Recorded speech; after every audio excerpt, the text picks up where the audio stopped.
il y a beaucoup de défis autour de toi, peut-être même des défis personnels. Dieu attend l'oreille de la prophétesse, la bouche de la prophétesse que tu dois être en tant que femme. Hello à toutes les femmes, à toutes les championnes qui sont à l'écran maintenant. Je vais vous parler d'un thème très important. C'est un thème qui me tient particulièrement à cœur. C'est celui sur les dimensions de la femme. Tu es une femme et des fois tu te demandes quel est ton rôle, quelle est ta fonction dans ce monde. Quelle est la raison pour laquelle le Seigneur t'a créé? Eh bien, je pense qu'à travers ce message, tu vas avoir une portion de réponse parce que je ne pense pas pouvoir te donner toutes les réponses, mais je suis certaine que lorsque tu auras suivi toutes les sessions de ce thème que je vais aborder avec toi, tu vas réaliser que tu es une championne, tu vas réaliser que tu es le choix de Dieu, tu vas réaliser que Dieu a un plan excellent, un plan merveilleux pour ta vie. On va commencer en prenant notre Bible dans le livre des Juges. C'est un texte que j'aime particulièrement. On va lire la parole de Dieu donc dans le livre des Juges au chapitre 4 à partir du verset 4. Alors, dans ce texte, il est dit ceci. Dans ce temps-là, Déborah, prophétesse, femme de Lapidote, était juge en Israël. Verset 5, elle siégeait sous le palmier de Déborah, entre Rama et Bethel, et dans la montagne d'Éphraïm. Et les enfants d'Israël montaient vers elle pour être jugés. Elle envoya appeler Barak, fils d'Abinoam, de Kédesh, Nephtali, et elle lui dit, « N'est-ce pas l'ordre qu'a donné l'Éternel, le Dieu d'Israël? Va, dirige-toi sur le mont Tabor et prends avec toi 10 000 hommes et des enfants de Nephtali et des enfants de Zabulon. » Verset 7, « J'attirerai vers toi au torrent de Kisson Sisera, chef de l'armée de Jabin, avec ses chars et ses troupes, et je le livrerai entre tes mains. » Verset 8, Barak lui dit, « Si tu viens avec moi, j'irai, mais si tu ne viens pas avec moi, je n'irai pas. » Vous connaissez tout ce chapitre, ce texte des Écritures qui nous parle d'une femme extraordinaire, d'une servante de Dieu, Déborah. Alors, ce sur quoi j'aimerais attirer votre attention ce jour, c'est les qualificatifs que la parole de Dieu donne à Déborah. Quand on parle de la parole de Dieu, on parle de Dieu qui parle. Je pars donc du principe que ce texte est la voix de Dieu. Je pars donc du principe que la présentation de Déborah qui nous est faite ici est la présentation de Dieu. Dieu nous présente une femme dans sa parole et cette femme-là s'appelle Déborah. Il est dit que Déborah, donc Dieu présente Déborah en disant qu'elle est prophétesse, n'est-ce pas? Elle est femme, donc épouse de quelqu'un qui s'appelle Lapidote et elle était juge en Israël. J'aimerais m'arrêter donc sur ce verset 4 et attirer notre attention sur le fait qu'il y a une présentation précise qui est faite de cette femme-là. Vous savez que dans la parole de Dieu, il y a plusieurs façons de présenter une personne. Dieu va présenter une personne en donnant son nom. Dieu va présenter une personne en donnant des qualificatifs, des caractères de cette personne, ou Dieu va présenter cette personne comme une personne anonyme en restant simplement sur les actions que cette personne aura menées. Concernant Déborah, on a une présentation quasi complète. On a pratiquement un CV de Déborah qui nous est donné par la parole de Dieu. Elle s'appelle Déborah, on nous donne ses fonctions, elle est prophétesse en Israël, elle est épouse, on nous donne sa situation matrimoniale et ensuite on nous dit qu'elle était juge en Israël. J'ai envie de dire, waouh, quelle présentation! Alors à ce stade, j'aimerais te poser une question, toi qui me suis, que penses-tu que Dieu dirait de toi s'il avait l'occasion de te présenter aujourd'hui? Est-ce que Dieu te connaît? Est-ce qu'il connaît ton nom? Est-ce qu'il sait ce que tu fais? Est-ce que Dieu pourrait dire de toi que tu es une prophétesse, une femme de Dieu? Est-ce que Dieu sait qui tu es? Alors, bien-aimé, j'aimerais te dire qu'il est important qu'en tant que femme, qu'en tant qu'être humain, tu aies une relation avec Dieu tellement proche, tellement importante qu'il puisse te présenter de la manière dont il a présenté Déborah. Personnellement, j'aimerais que Dieu me présente en donnant mon nom avec précision, en parlant de moi, n'est-ce pas, de ma relation spirituelle avec lui et aussi en disant qu'est-ce que je fais dans la vie, en le disant avec précision. Quand Dieu présente une personne de cette façon, cela traduit quelque part la fierté, n'est-ce pas, qu'il a concernant cette personne. Dieu présente Déborah sans a priori, avec, je dirais, avec fierté. La fierté d'un père qui présente son enfant. Si Dieu est ton père, il doit être capable de te présenter avec les meilleurs qualificatifs, les meilleurs mots possibles. Il doit pouvoir parler de toi de la bonne façon. Et je voudrais t'inviter à te poser cette question aujourd'hui. Qui dirait le Seigneur que tu es?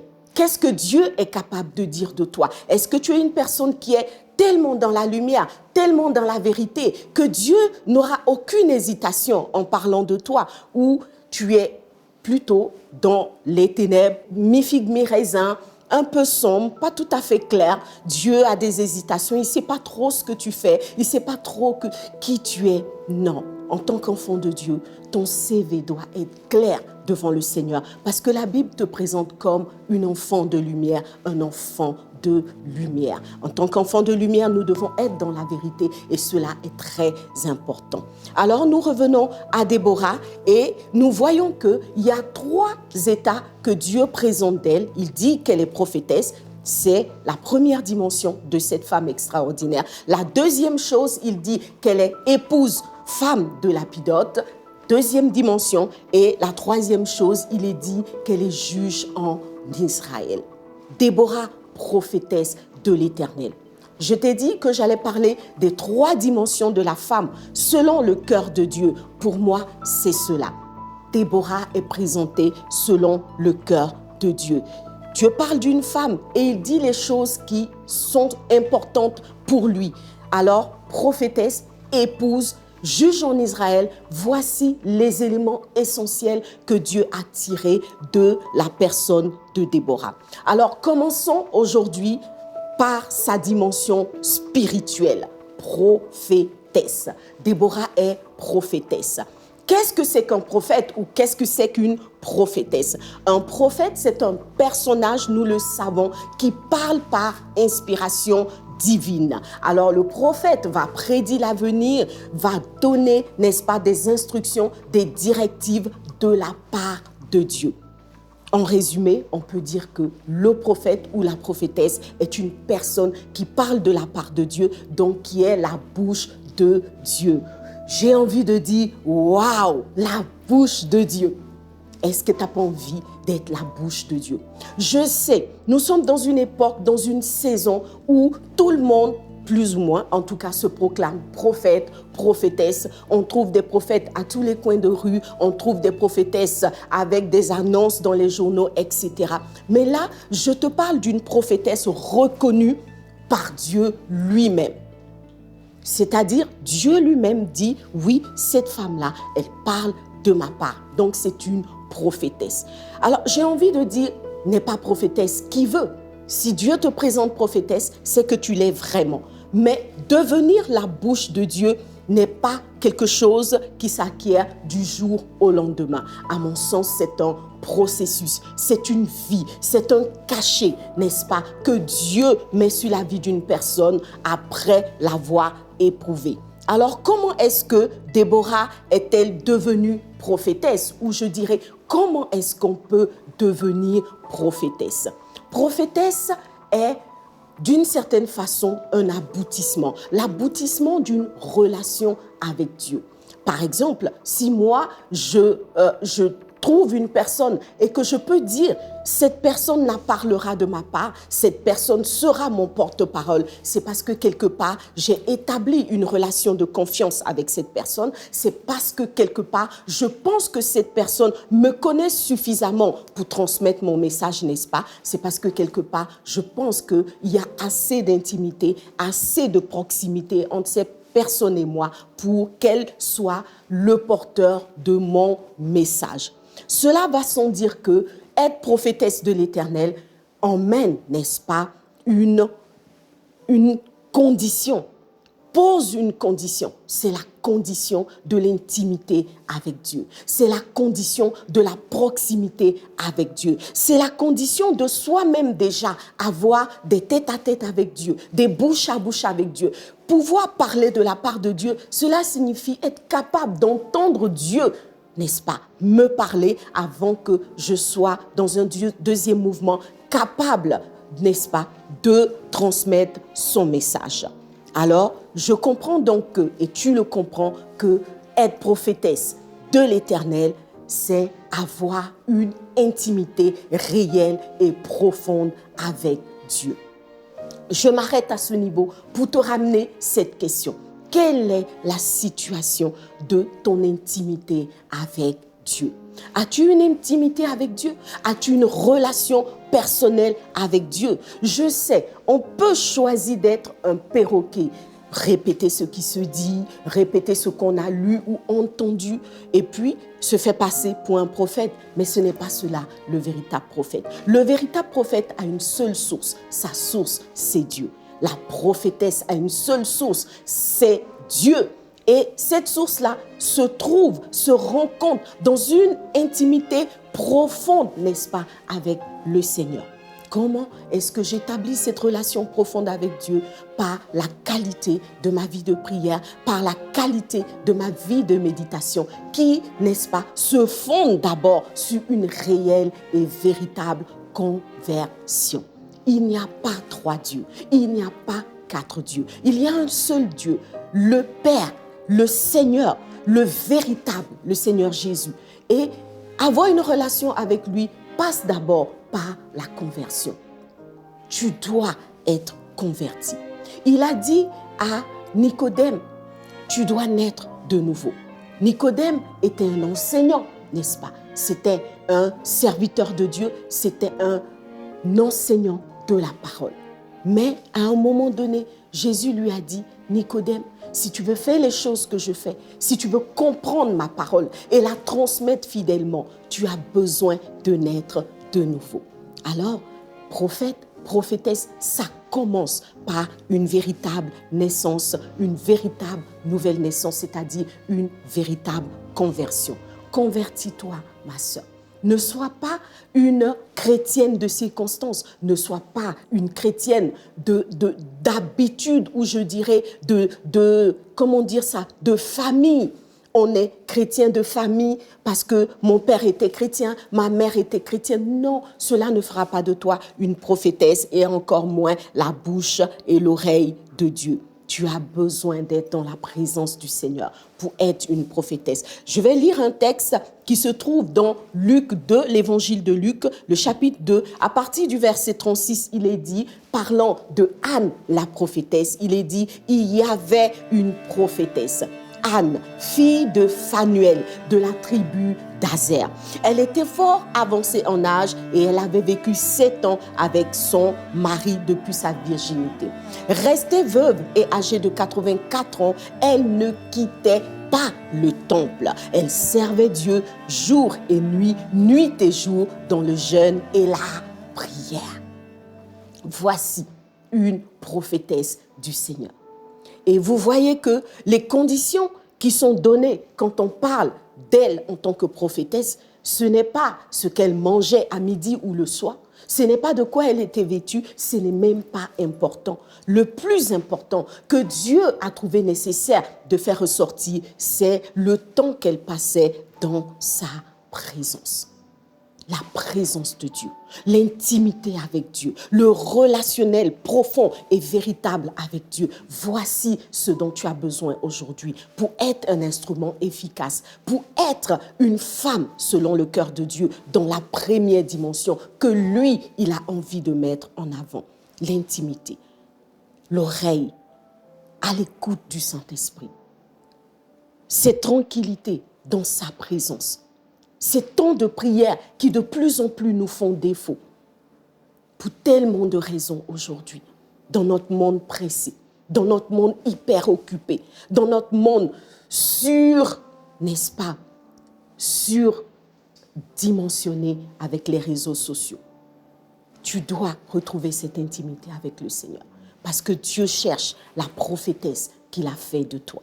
Prophétesse, tu dois être. Alors, je disais donc que les conditions pour être prophétesse, pour être la bouche de Dieu, l'oreille de Dieu, c'est la réelle conversion. Et deuxièmement, tu viens de le comprendre, demeurer dans la présence du Seigneur et aimer cette présence.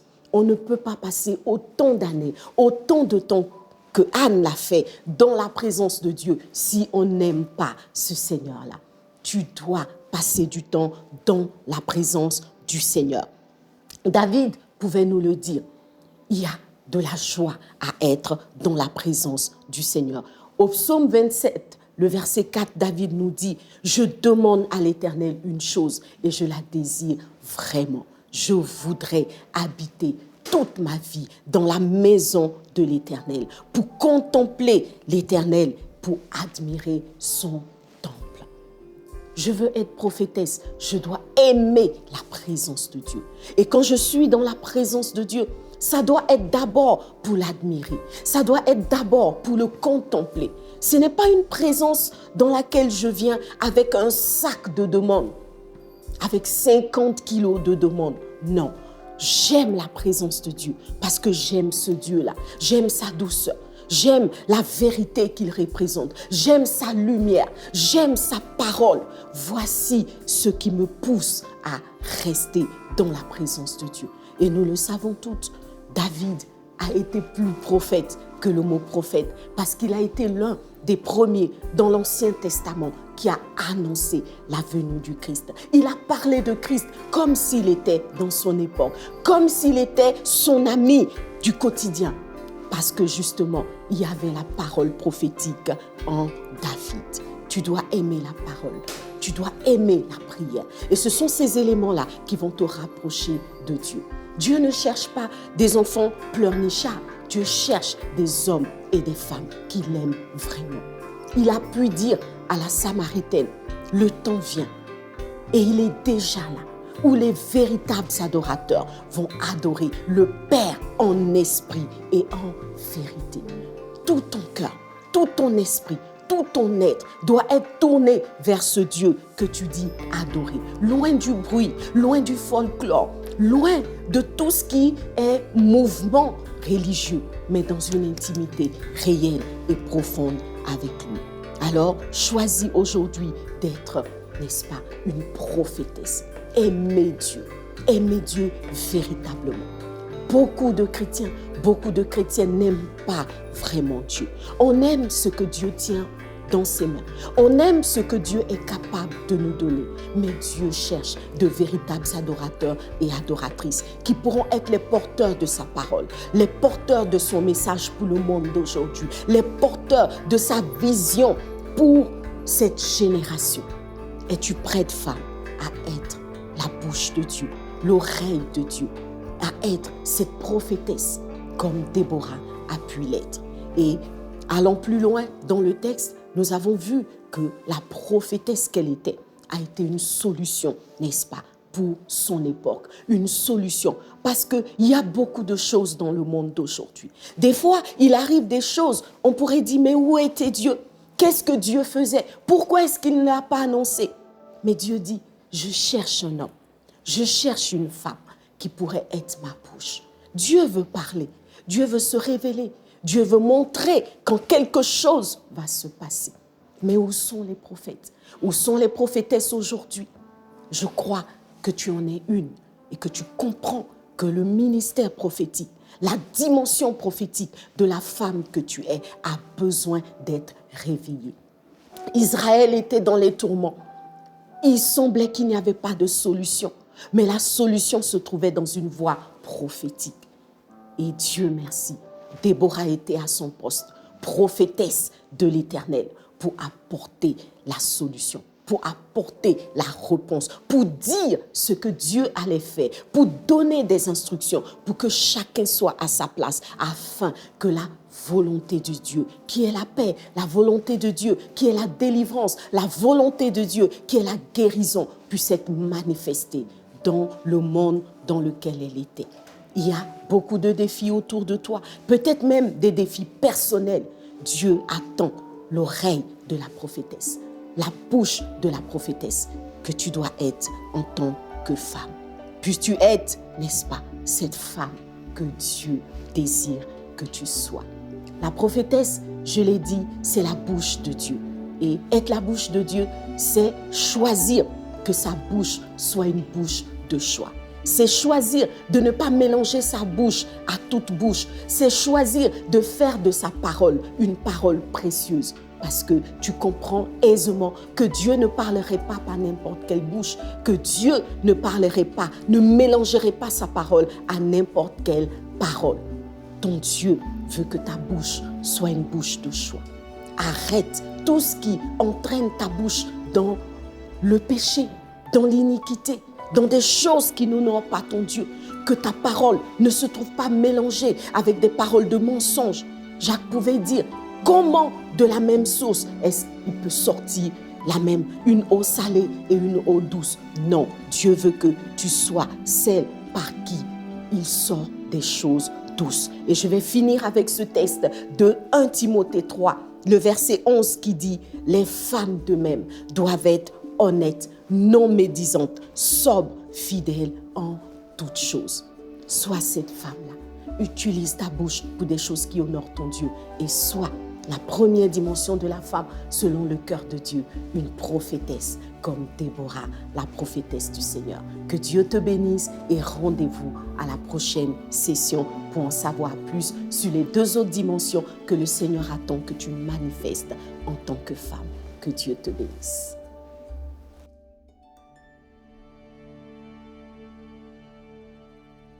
Shalom, j'espère que vous avez aimé cette vidéo. Abonnez-vous pour ne pas rater nos programmes. Merci de faire partie de notre famille TBN. Que Dieu vous bénisse. Shalom de Jérusalem.